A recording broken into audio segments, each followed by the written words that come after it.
L'émission de cette semaine est une présentation de Service Pelletier-Gosselin pour tous vos besoins associatifs, maintien de livres, permanence, service aux membres. Contactez-les, c'est les spécialistes depuis 1986. Ça va leur faire plaisir de vous aider à gérer votre OBNL, association professionnelle, petite entreprise.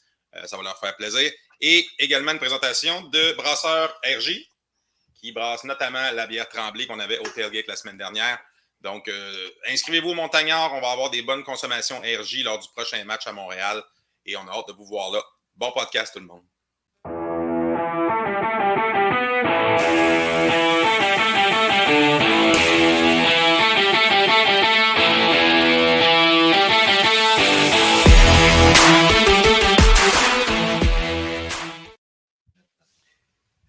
Bonsoir tout le monde, bonjour tout le monde, dépendamment à quelle heure vous écoutez ce truc. Avec moi, comme à l'habitude, Tamilia El-Kadi qui nous parvient en couleur cette semaine. Ça, c'est le fun. François Mathieu avec son chandail vintage du East-West Bowl.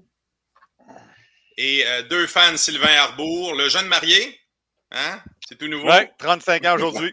35 ans aujourd'hui. Mais il est avec nous autres. Il a acheté ses Airlus en fin de semaine, je présume. Je les achète depuis 35 ans, tu sais. Que... C'est ça, c'est ça, mané, là. 35 ans, je pense qu'il y a des rain checks en masse. Exactement. OK. On commence l'épisode cette semaine avec... on en a parlé le lendemain de la diffusion du dernier podcast, les erratums. Ce qui nous est arrivé essentiellement, c'est qu'on a reçu le line-up le lendemain de l'enregistrement. Donc, il y avait quelques petites erreurs. Des choses qui arrivent. Hein? Nous ne sommes pas des journalistes, nous ne sommes pas une source fiable. Nous sommes du divertissement. Prenez-nous pas au pied de la lettre. Nous sommes des coquelounes. À part pour les blessures. Évidemment, à part pour les blessures. Non, on n'est pas fiable pour les blessés, man. On est des répandeux de rumeurs, c'est tout. Donc, sur ce, ne nous citez pas. On a déjà payé pour. OK. Donc, c'était le... Le ratum, ce qui est dur, ce qu'on avait dû dire, c'est que chacun des noms que j'ai nommés n'était pas bon. Et c'est vrai. J'ai parlé qu'il fallait surveiller le CBM La Vallée, porteur de ballon. C'était Lambert et non La Vallée. La Vallée n'est même plus là. Et voilà, on a toute la gang. Voilà, donc on tire les grandes lignes, s'il vous plaît. OK. Donc, c'était le premier match samedi dernier à l'Université Concordia, les Bleus contre les Bourgognes. Je crois qu'on peut dire que ça a été fait dans les règles. Un bon match, pas un blowout, mais les Carabins en ont joué quand même une solide. Les joueurs qui devaient se démarquer se sont démarqués. On va commencer rapidement avec un petit résumé de match pour ceux qui l'ont manqué, là, puis revenir un peu sur les noms qui se sont démarqués. Rapidement, premier quart, première drive, dans le fond, on a Sénécal qui mène la drive avec des grosses courses de Bertrand Beaulieu. Ça se termine avec une passe de 15 verges à Chabot, 7-0. Ensuite, tout début du deuxième quart, on a Sénécal qui trouve Alex J. Dudley, un nom qu'on va réentendre plusieurs fois, je crois, cette année. 6 verges, 58 verges, ça fait 14-0.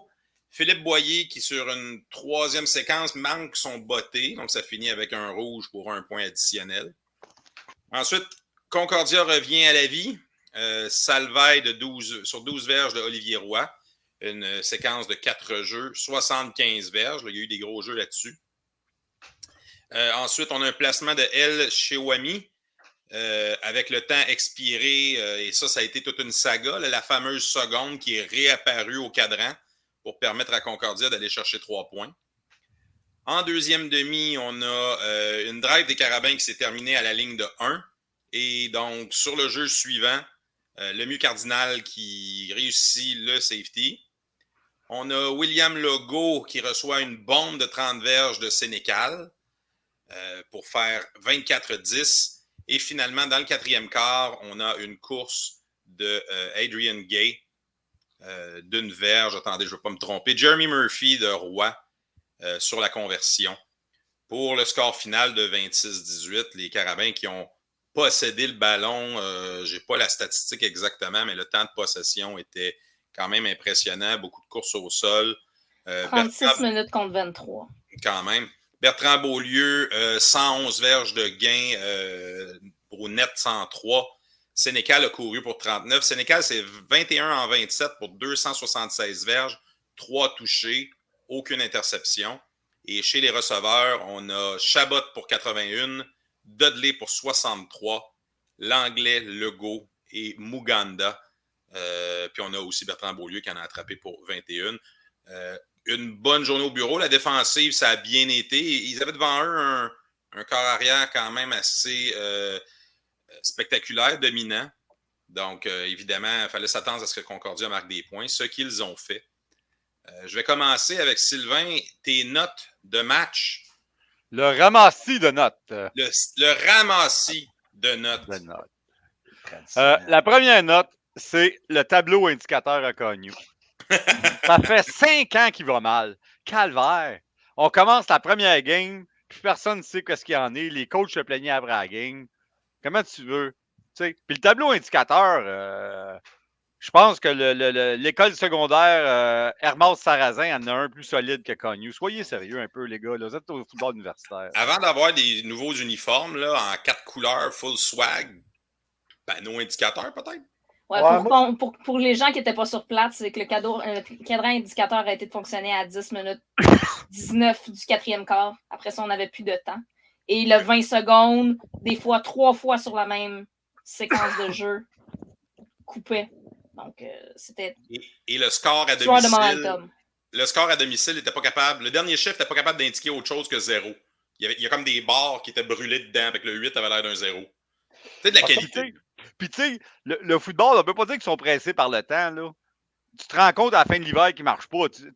À la fin de l'automne, qu'il ne marche pas, tu mets un peu d'argent dessus, puis tu as 8 mois pour le changer, là, arrêtez. Mais tu sais à quel point c'est difficile d'avoir un électricien de ces temps-ci, là? Ça, c'est toutes des choses que je suis très familier avec. Mais je vais juste faire un parallèle, puis c'est un peu le défaut de la RSEQ puis du football universitaire. Moi, dans une autre vie, je suis actif avec la Ligue de hockey junior majeur du Québec. Puis, tu sais, il y a une instance, il y a des boss dans la ligue. Fait que si, je ne sais pas, moi, l'Areba, Nob et Como, on a un indicateur poche, là, ils vont lui dire, réparez votre tableau indicateur. Tu sais, il y a comme une instance qui peuvent venir d'au-dessus puis dire, réglez ce trouble-là. Au football universitaire, il n'y a comme pas de commissaire, pas de patente. Fait que c'est juste un club d'amis. Tu compares entre du professionnel et de l'amateur, par exemple. Ça, il ne faut pas oublier ça. Puis, par contre, moi, je me garderais une petite gêne parce qu'avec notre panneau indicateur, notre tableau indicateur qui date de l'avant-guerre, qui ne marche pas toujours, moi... Mais Cognou, c'est pas... Cognou, c'est à répétition depuis 5 ans. Là. Ça n'a jamais été si pire que ça. Là. Ouais, l'année passée, le chrono était en continu tout le match. Là. Ouais. L'autre note, c'est le line-up. Le line-up, surtout, je fais plus allusion à la formation partante autant en attaque qu'en défensive. Nous autres, on a fait nos grands savants la semaine passée. Y a-t-il quelqu'un qui a mentionné Gabriel Maisonneuve? Personne. La ligne défensive, on a nommé 17 noms ainsi que leur descendance. On n'a jamais parlé de Gabriel Maisonneuve, il était partant. Puis il a joué une solide game en plus. Un Gatinois, un ancien Griffon, by the way. Aussi dans les notes, Marc-Antoine Houd. Le gars reprenait pour la première fois après s'être mis la jambe en 90 ou 45 degrés. Là, ceux qui étaient connus, ceux qui étaient au Sepsum l'année passée l'ont vu. Et par le P des hasards, c'est qu'il recommençait contre la même équipe contre laquelle il s'était blessé. Il doit y avoir une espèce de facteur de stress aussi. Là. Tu dis, quand me retrouver dans une mêlée, est-ce que ma jambe va être au mauvais endroit au mauvais moment?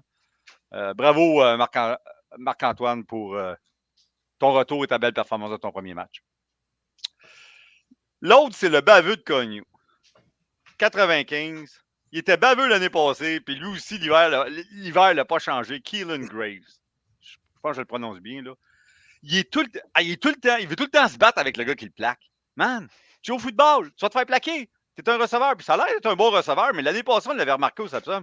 Il était toujours enragé, mais je sais pas. Probablement, vraiment, il se tape du Red Bull avant de commencer, puis il est comme... il pine même. Belle petite patente du Doc Justin Langlais qui a tombé au combat, blessure à l'épaule. On ne le dira pas, mais on a vu qu'il était pas... Il n'est pas blessé. Il y avait quelque chose. Il est parti, il y avait un rendez-vous en plein milieu de la partie qui impliquait qu'il ait porté un brassard à l'épaule. Mais il n'est pas blessé. Mais j'étais impressionné par le jeune Legault qui arrive, qui prend sa place. Hey, la passe dans le centre. Puis il a saisi, il passe très à l'aise, puis de la bonne façon. Fait que c'est positif. C'est le principe du next man up. Ça a été vraiment bien prouvé cette fois-là. Parlons un peu d'offensive. Courir le ballon. Quand tu as fait tes entrevues, Frank, excellente entrevue que je vous suggère d'aller voir sur YouTube pour avoir le lien. Il va être sur le Facebook de Les Bleus. Il doit être sur les Montagnards aussi. C'est déjà fait depuis ce matin. Fait qu'allez voir les entrevues, mais je pense que c'est Lagacé qui dit le plan de match, c'est de courir le ballon. Effectivement, ils ont donné le ballon à Big Bert, qui s'appelle. Mais quand on le revoit revenir dans le huddle, là, il est vraiment de la grosseur des joueurs de ligne offensive. Tous les autres joueurs sont petits comparés à lui. C'est vraiment Big Bert. J'ai vraiment l'impression qu'il a gagné de la. Il a gagné des cotes. On dirait qu'il est plus efficace sur ses cotes. Ça je sais qu'il est plus intelligent dans sa recherche du trou. Tu sais, avant, il allait comme droit devant. Là, à cette heure, s'il faut qu'il parte à gauche, il va partir à gauche. Mais moi, personnellement, je trouvais que 22 portées pour Big Bert en partant contre une équipe comme Cognou, c'est beaucoup. C'est trop. Si on veut jouer 13 matchs cette saison, il va falloir être plus économe des efforts de Big Bert parce que le gars, il ne fera pas le job. C'est sûr qu'il y a le bye week cette semaine qui donne une chance, mais moi, ça me fait peur un peu. Moi, l'offensive, je voudrais qu'on fasse 400 verges de Sénécal à tous les semaines. Mais oui, mais on a le meilleur QB qu'on n'a jamais eu. Lance la balle. Puis tu donnes à Bert quand ils sont sûrs que ça va être une passe. En tout cas. Mais je pense que c'est une question de cohésion aussi. Là. Une semaine d'entraînement de plus pour trouver ses receveurs, va être capable de mieux disperser le ballon vu qu'il y a une nouvelle cohorte de receveurs aussi. Là. Possible. T'es sage. Parce que ça me ramène à un point, puis je pense, Tam, tu vas être d'accord avec moi, c'est que je trouve l'offensive très prudente. C'est l'offensive qu'on avait l'année dernière du match qu'on a perdu contre la Saskatchewan. On prend l'avance, on fait ce qu'il faut, pas plus, pas moins, puis on s'assure de la victoire, on joue conservateur. Puis les punitions font que l'autre équipe revienne dans le match. Ouais, ça, c'est l'autre problème. Là. Ouais. Mais tu sais, il n'y a pas eu de trick play, il n'y a pas eu de patente, il n'y a pas eu de... Coach Machocha, il brossait un peu plus la sauce, je pense. Mais tu sais, c'est le premier match aussi. Tu veux pas sortir tes jeux, tu joues Laval le match d'après. Mais tu veux faire penser les autres. Il faut que tu penses, il faut qu'ils pensent que tu peux leur sortir un... Ben, comme Laval l'a fait contre Sherbrooke, ils ont sorti quelques jeux qu'on n'avait jamais vu Laval faire. Tu sais, Sylvain, je comprends. Le plan de match, c'était faut qu'on établisse le jeu au sol. Mais si tu regardes la première demi que Bertrand Beaulieu a eue, je veux dire, tu craches pas sur le pain béni, là, ça marche. Tu contrôles le ballon, tu avances, tes 3 premières drives, tu te prends dans la zone payante. À un moment donné... Mon point, Eric, c'est l'usure de Bertrand. Oui. Ah non, si tu veux courir le ballon, donne-le un deuxième running back, mais il a fait à peu près 90-95% des séries. Des fois, il n'était pas là sur le deuxième jeu. Puis, non, mais quand il n'est pas arrivé sur le deuxième jeu, là, c'est vers la fin de la game. Oui, il y a eu 31 portées dans le match. Bon, mettons qu'on enlève les 3 de Sénécal là, parce que c'était pas par design, ça. Là. Fait qu'on serait à 28. Bertrand Beaulieu en a 23. C'est ça. Mais ce qu'il va falloir, si on veut continuer à avoir une attaque, mettons 50-50, c'est d'incorporer un deuxième puis un troisième running back dans l'équation. Il y en a eu un. Mais surtout contre les équipes faibles pour garder Bert en shape. Là. Ouais, pour les rentrer dans l'équation, pour dans les matchs importants qu'ils soient top shape. Rapidement, à la fin des notes, si on veut faire le tour de table. OK. Tam, celle-là est pour toi. 3 et out à la zone début. Est-ce que tu réagis intérieurement? Oui puis non. Je pense que c'est le manque d'expérience, la cohésion qui a fait que ça n'a pas passé. Parce qu'à la grosseur de la ligne qu'on a, je pense que ce jeu-là, normalement, passe. Mais, le Charles Special d'une verge qui passe pas. Moi, j'ai eu les 3 fois qu'on essaye au centre. Essaye le premier coup au centre, ça passe pas. Le deuxième mais t'as vu Concordia, ils sont allés vers le sneak de côté. Comme on faisait l'année passée. Ouais. Vous autres, au stade, vous étiez correct, mais le commentateur numéro 2 de TVA, je ne connais pas et je ne sais pas c'est quoi son nom. Mais c'est Dwayne Jones. Non. Lui, c'était le color commentator. Dwayne Jones était correct. C'était celui qui commente la partie, là. OK. Si vous avez la chance de le réécouter. Et Sénécal t'as pas- fait la passe au numéro 95. Hein? On le crie, je le vois, je suis pas fou. On dirait que c'est un match à la radio, en tout cas. Ouais, mais T'as cette pas eu année, l'annonceur TVA maison Sport, leur équipe B, ça va être en rotation. Là. Tu vas avoir Nadopiou, je pense, cette semaine pour le match à Sherbrooke. OK. Mais Dwayne John était correct. Là. C'est sa ouais. première game. Puis les commentaires qu'il venaient, c'était pertinent. C'est celui qui Mais tu décrivait le sais, jeu. en même temps, c'était c'était prévisible parce que t'as ton équipe A sur un match par semaine. Mais tu voyais que Casavant, là, tu sais, Casavant, c'est comme un Ouais. standard. Là. Mais quand tu le vois, quand tu vois un calibre C ou D arriver, tu dis, ouais, Casavant, il est fort. Là. Mais je pense... C'est l'expérience. Là. Si on passe à la Gagnère, la première année qu'il a décrit les vols d'or versus ce qu'il fait maintenant avec les Alouettes à radio, c'est un autre monde. Ouais, mais je pensais que vraiment, Lag, c'est écœurant comment il s'est amélioré. Pour Nadopio, je pense qu'il va être juste sur les sidelines, par exemple. Oui, mais de la façon qu'il parlait, il va y avoir des gens à toutes les semaines de différents. Je pense qu'il voulait importer des anciens joueurs à l'Écosse. Ça peut être le fun. Ben, c'est peut-être Talent Académie aussi. Là. C'est de voir qu'est-ce qui va se démarquer. Je pense qu'ils veulent, c'est une année test, puis ils vont voir qui va ressortir du lot. Olivier Roy, il m'impressionne toujours dans mes notes. Là, tu le regardes, le gars, s'il passe, il se fait pas intercepter, il y a de la pression, il dégaine rapidement. Concordia, puis Jeremy Murphy, c'est une maudite belle cible. Hein? Ouais. C'est un des meilleurs receveurs de la ligue. Ouais. Concordia peut être dangereux. Leur problème, c'est qu'ils sont pas constants. 3 notes qui me restent, Eric, je te vois. Là. Oui, tu me vois danser. Là. Ouais.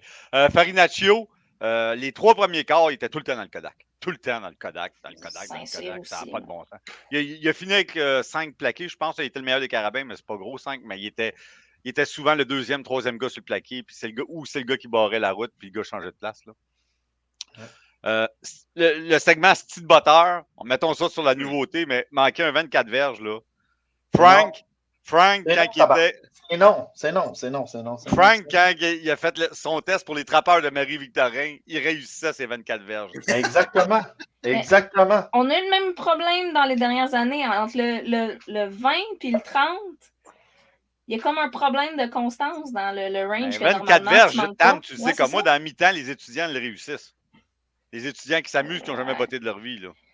Par contre, ces bottées de dégagement, ces bottées d'envoi, c'était solide. Oui.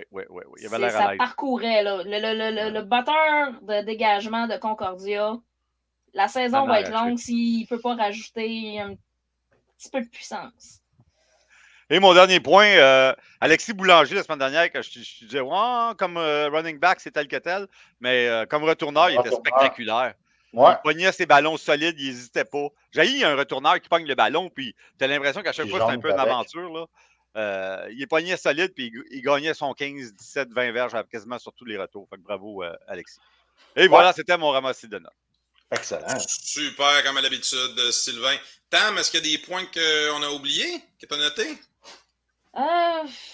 Ben moi, j'ai bien aimé.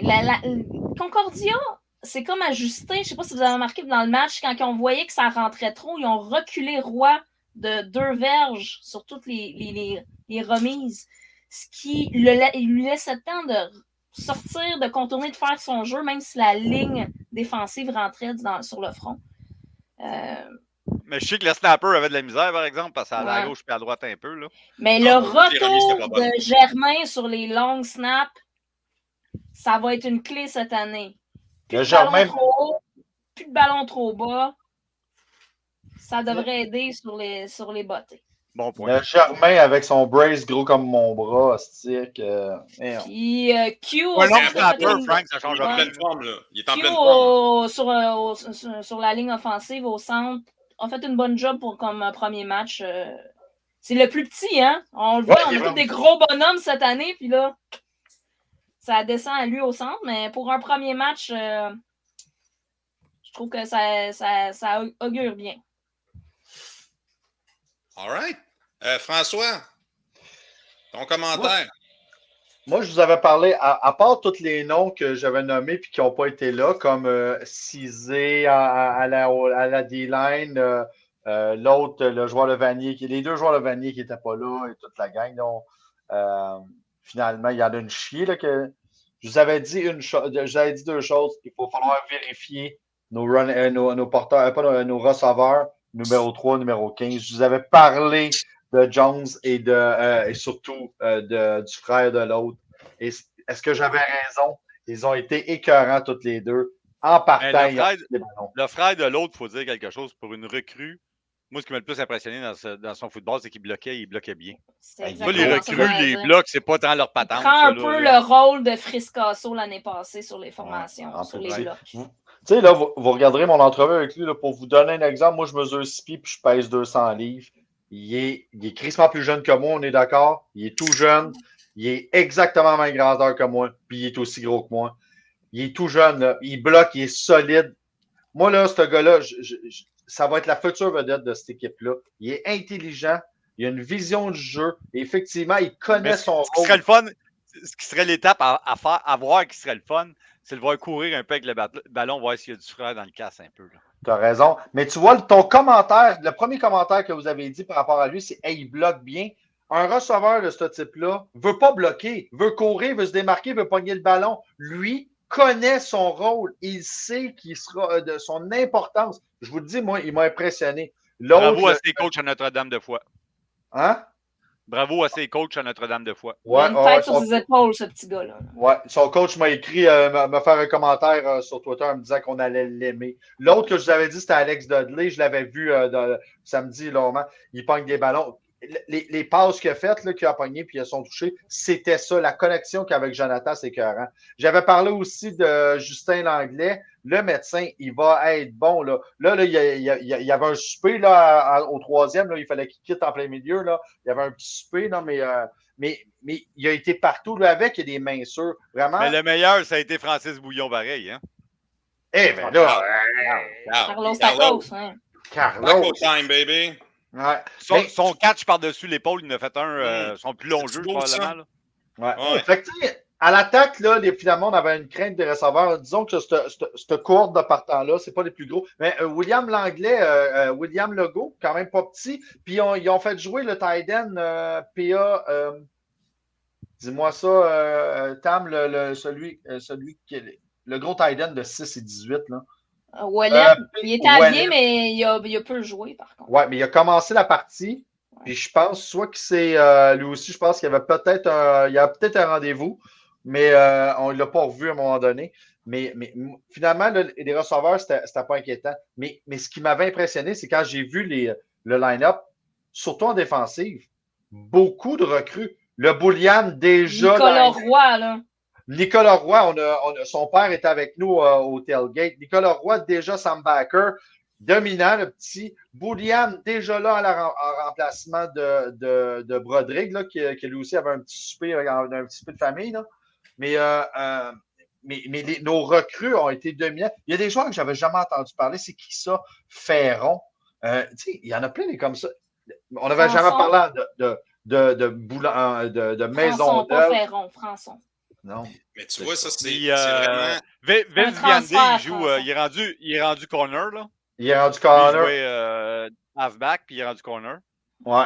Le retour du cousin Germain. En passant, notre ami Saint-Cyr versus Jeremy Murphy m'a dit que ces deux-là, ils ont travaillé. Hein. Pour moi, mon Dieu Seigneur. Ouais. C'est un match. Mais Saint-Cyr a tenu son bout. Ouais. Il a été maudit. Ouais. Puis sur les unités spéciales aussi, on a beaucoup vu la profondeur des porteurs de ballon qui étaient habillés. Qui ont fait un bon boulot aussi sur les unités spéciales. Andy, je vais finir avec le maraudeur partant maintenant. Donc, le Guénec, plutôt. Le Guénec qui est numéro 9, qui remplace Macanzo. Très bien fait. C'est un 5e année, il a une vision de jeu, il connaît. Ce gars-là, là, s'il reste en santé, la défensive a été pas parfaite, mais ça a bien été. La D-line, c'était impressionnant. La rotation des joueurs. Papy a été partout à un moment donné. Fontenard puis Tommy Gunn sont rendus gros. Ça n'a aucun sens. Le Maisonneuve, c'est lui, ça, Gab Maisonneuve. Je ne sais pas d'où il sort. Mais je l'ai dit tantôt. Ben oui, c'est vraiment là. Ça m'avait impressionné de voir. Puis j'en ai parlé dans mes entrevues. Mon raisonnement que j'ai eu en voyant ça, c'est de dire, si c'est là, ils partent maintenant, que c'est pratiquement juste des deuxièmes et des premières années, cette équipe-là va être extraordinaire dans 4 ans. Ah, mais là, laisse faire, là, on travaille sur Elle n'est pas si 2022. pire maintenant, on va dire. Non, mais t'imagines comment ça va être l'enfer? Ce n'est que des deuxièmes années et des premières années. Mais le vrai test va être dans 2 semaines, on va se le dire. Là. Donc, OK. On va avancer. On a d'autres matchs à discuter. Les Caravelles s'en vont en bail, mais il y a d'autres équipes au Canada qui jouaient, notamment au RSEQ. On avait les Verts contre les Bicolores.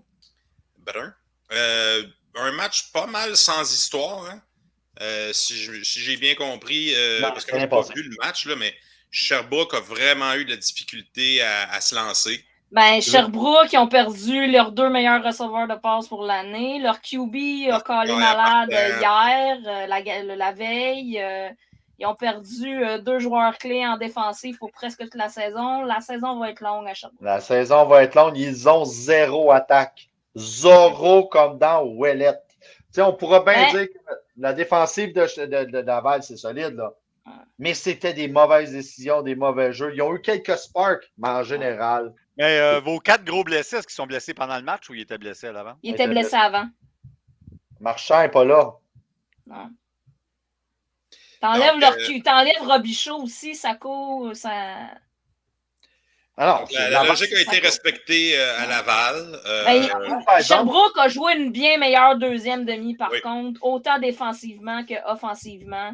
Attends une minute. Tam, est-ce que tu penses que c'est Sherbrooke qui a joué une meilleure demi ou c'est Laval qui en a joué une dégueulasse? Parce que moi, la façon que je l'ai regardé, j'ai pas mal plus vu Laval s'asseoir sur ses lauriers. Je te dirais moitié-moitié. Le troisième quart sont sortis plus forts. Je ne sais pas ce qui est arrivé dans le caucus, mais moi, je trouve leur troisième quart, un bon troisième quart. Mais Laval, les punitions, ils ont donné une drive de terrain quasiment complet à Sherbrooke qui n'ont pas réussi à en profiter. 111 de punitions, tu sais, mais c'est pas... Non, mais là-dessus, tu as le 3/4 qui est sur la même drive. Ouais. Laval a été Laval. La grosse O-line qui a pendé. En gros, c'est pas compliqué. Laval ont sorti du Wildcat qu'on n'avait jamais vu avant. Parce qu'ils ont sorti des jeux que moi, j'avais jamais vu de ces formations. Fait qu'il va peut-être avoir de la créativité cette année. Peut-être. Je pense pas. Mais bon. Est-ce que c'est à ce moment ici, vu qu'on parle de Laval, qu'on parle de Muganda? Il faudrait. Mais là, il y a plein de rumeurs à gauche, à droite. On sait qu'il n'était pas habillé au premier match. Non, il n'est pas habillé parce qu'il n'est pas éligible encore. Là. Moi, il n'y a pas de stress. Là. Il n'est pas éligible. Il va être éligible parce qu'il manque il attend le résultat d'un cours. Là. Ça, c'est ce que l'équipe dit. Sinon, c'est parce que Chris, il avait joué l'année passée. Moi, ça ne me stresse pas. Laval n'aurait pas été le chercher s'il ne savait pas qu'il allait jouer cette année. Non, mais la question, c'est est-ce qu'il va manquer un match ou 3, là? Ah oui, ça, c'est une maudite bonne question, ça. Parce que s'il manque 3 matchs, il n'est pas là la semaine prochaine, là, ou dans 2 semaines. Non. Effectivement. Laval a pas des super bons porteurs de ballon. Les 3 qui ont été habillés ont super bien fait, là. Même chez les receveurs, là, j'ai un blanc de nom, mais c'est pas les receveurs habituels qui ont dominé le match. C'est Mittal, puis l'autre, le grand 85, je pense, en plein centre. En tout cas, il y avait une belle connexion avec Desjardins. Desjardins était beaucoup plus calme. C'était le Desjardins qu'on avait connu sa dernière année. Oui, mais ça dépend de la pression qu'il y a aussi. Là. Mais non, mais c'est sûr. On va voir dans 2 semaines. Ouais. Là, il jouait contre une équipe Pee-Wee, c'est sûr. Sinon, en Ontario, Western a laissé là où ils ont commencé là où ils ont laissé. Mm-hmm. Leur jeu au sol est monstrueux. Je pense qu'on proche. Guelph qui ne sont pas des chaudrons habituellement. Non, Guelph qui va être une force cette année en Ontario. Là. On peut dire que la logique a pas mal été respectée. Là. Il y a Queens qui gagne gros contre Toronto. Toronto est impressionnant parce que le match contre Queens, ça a été serré jusqu'au 3e quart. Okay. Ils ont même mené par un bout Toronto. Carlton qui bat McMaster, c'est quand même intéressant. Ouais, je pense qu'avec Master, pour ce que j'en sais, je ne suis plus ça bien comme Tam, là, mais McMaster s'est rendu une équipe de milieu haut à peu près. Comme haut du deuxième tiers, disons. Comme Carlton l'est, donc. Est-ce que Plekanec, comment il s'appelait? Plekanec, il est revenu comme coach à. Non, il est parti à St. Mary's. Ah oui, c'est ça l'histoire. Fait que, puis on peut aller faire un petit tour dans l'Atlantique. Bishop a gagné. Bishop a dominé. Non. Le score de baseball, là. Ouais, mais Mais c'est Ouais, ça. mais c'est souvent des scores de baseball en Atlantique. Sur la route ou à domicile? Sur la route. Eux autres, ils commencent tout le temps sur la route jusqu'à temps que la session commence. Je pense que leurs 3 premiers matchs sont sur la route. Puis après ça, ils ont un stretch à la maison. Puis Saint-FX qui passe devant. St. Mary's qui n'arrache encore et toujours. Ben, c'est par cycle. Là. Dans l'Atlantique, c'est par cycle. Je pense que Bishop, c'est avec deux années en 3 en finale, ils sont dus. Ils ont des changements de coach qui vont être intéressants aussi à observer au cours des prochaines semaines sur le sud. Le Sud qui vont être champions. Ils ont ce qui manquait l'année passée, des running backs. Hey Frank, une saison, c'est long. Tu te fais blesser ton QB, tu te fais blesser ton porteur de ballon. Mais l'année passée, moi, ce que j'ai trouvé que souvent les a coulés, c'est les punitions. Ouais, mais tu sais, une saison, c'est long, Sylvain, mais tu sais, en Atlantique, c'est 1 heure plus vite. Oh! Guy Mongrain sort de ce corps. Ça paraît que la tremblée descend. Là. Hey! Donc, cette semaine, rapidement, on a Concordia Sherbrooke et Laval qui vient affronter McGill qui ouvre sa saison à domicile. Et les 2 matchs sont diffusés à TVA. Le premier étant à 1 heure et le deuxième étant à 4 heures. Les Bleus sont en congé cette semaine. On a l'ouverture locale la semaine prochaine, mais on pourra en reparler dans un prochain épisode. Rapidement, tout le monde, Concordia Sherbrooke. Êtes-vous game de faire une prédiction? Sherbrooke. Non, Concordia. Concordia. Oh, hey, je te trouvais gâté. Non, avec les blessures à Sherbrooke, ça va être dur. Sherbrooke ne gagnera pas une partie cette année. En passant, le Concordia, il y a un point qu'on n'a pas parlé. Là. J'ai pas compris. Puis coach surprenant, d'habitude, il n'est pas fou. Là. Mais leur running back Morgan, qui s'appelle là, celui qui est un Afro-Américain, il est bien meilleur que tout le monde, que toutes les autres. Oui, le 21 est meilleur que le 26 que Morancy. En tout cas, moi, j'ai trouvé qu'il portait mieux le ballon. Et Head and Shoulder, là, d'une tête certain. Puis il est comme apparu dans le milieu du deuxième quart. Puis c'est là que Concordia s'est comme mis à prendre un certain souffle dans son attaque parce qu'il perdait 14-0 avant ça. En tout cas, je pense que ça pourrait être une de les. S'ils peuvent avoir ce Morgan-là qui travaille avec Olivier Roy, ça fait le ça me fait penser à une tactique du Rouge et Or, tu sais, d'avoir un running back un peu louche, puis de changer après un quart pour en mettre un meilleur, puis après de changer et d'en mettre un troisième qui couvre. Non, mais moi, je pense plus que vu que c'était Morancy qui a fait toute l'année passée, tu le laisses commencer, tu vois. Mais le Morgan, il était vraiment. Le Morgan, ça a commencé sur les retours de beauté. Ouais. Là, ils ont vu qu'il y avait le momentum, qu'il y avait la grip. Là, ils ont commencé à le mettre Il est dur à mettre au sol. C'est un fighter. Il est dur à jouer contre, comme disait l'autre. Oui. OK. Voilà. Puis Laval-McGill, on a Laval comme favori, lourdement favori. Est-ce que McGill peut être dans le match? McGill ne fera pas de points. Au début de saison, dites-vous que les blessures ne sont pas encore rentrées, à part Bouchabou qui est un peu exceptionnel. Là. Fait que des fois, ils peuvent être plus dans le match que rendus au match 7 ou 8 de la saison. Là. Moi, j'ai hâte de voir Eloa, ce qu'il va faire. Mais, il n'y a pas de receveur. Il n'y a pas d'O-line. Il y a quand même quelques receveurs à McGill. Là. Il n'y a pas de receveurs, là, je m'excuse. Ils ont quand même quelques bons receveurs vétérans à McGill qui sont capables d'attraper des ballons. Avec un corps arrière qui est capable de lancer. Et de courir. Ça peut faire la différence. C'est ça. Et de courir. Et de courir, ça peut faire la différence. Un QB qui est capable de sortir sa pocket, il est toujours dangereux. On l'a vu avec Olivier Roy l'année passée. Je suis d'accord. Mais moi, je pense qu'on peut assister à deux donuts, moi, en fait, ça mène. Ben là, si Sherbrooke se fait blowater contre Cognou, la saison va être longue en tabarouette. Là. Oh, pour eux autres, oui, absolument. Tout dépend de l'état de santé de Robichaud. Oui. Et on a l'Ouest qui commence sa saison en fin de semaine. Les Huskies qui sont encore très, très favoris dans l'Ouest.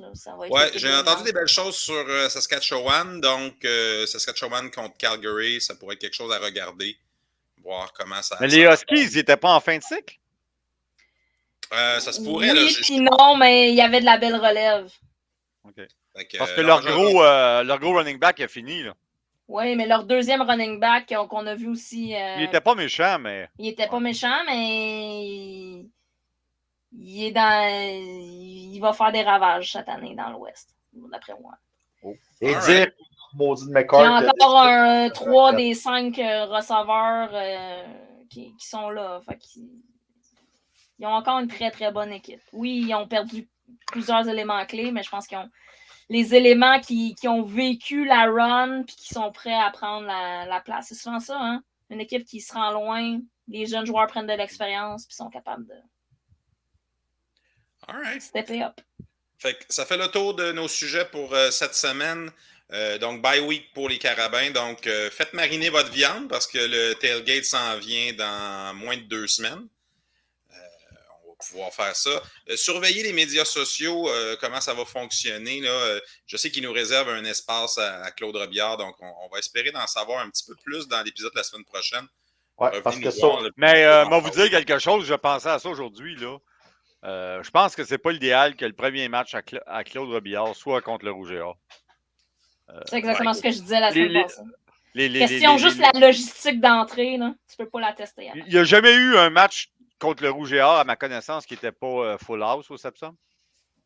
Ouais, je pense qu'ils vont être...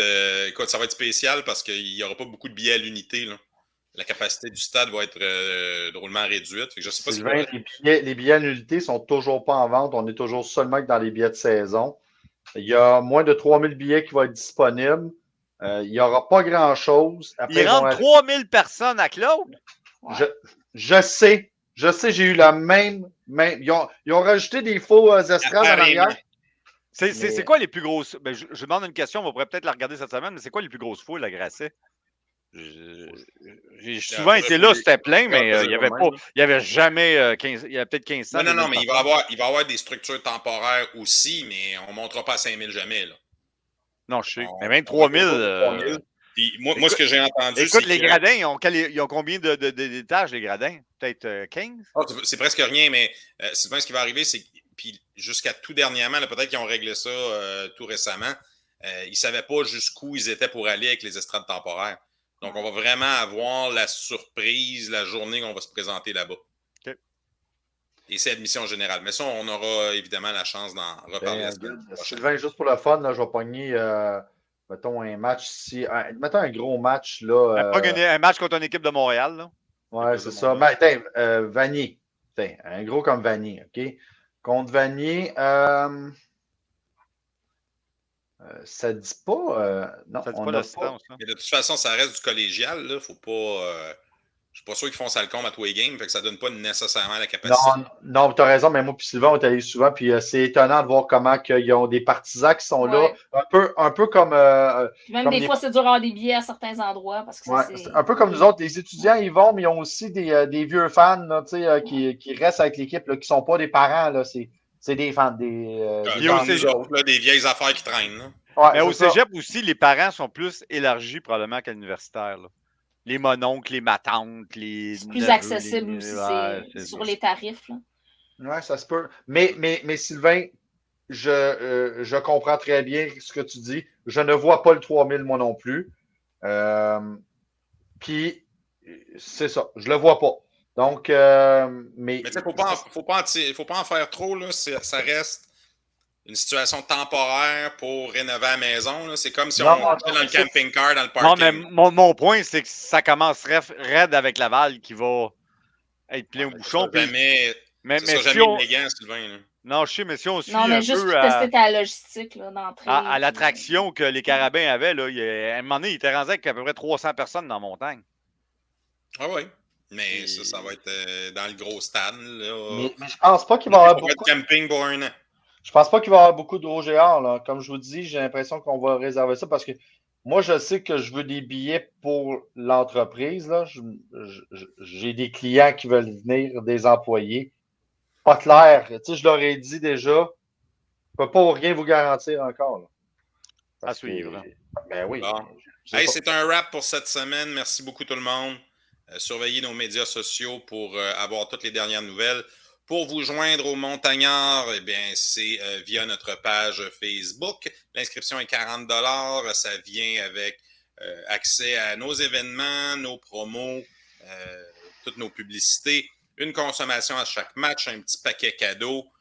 Et évidemment, il y a le tiers, même plus de la bourse qui s'en va directement au programme de bourse. Donc, on vous invite à nous encourager. Pour nous suivre, Facebook, Twitter, Instagram, @montagnardmtl. Vous pouvez nous trouver sur YouTube, Les Montagnards Montréal. C'était une présentation de Service Pelletier-Gosselin et Brasseur RJ. Merci tout le monde. Bonne fin de journée.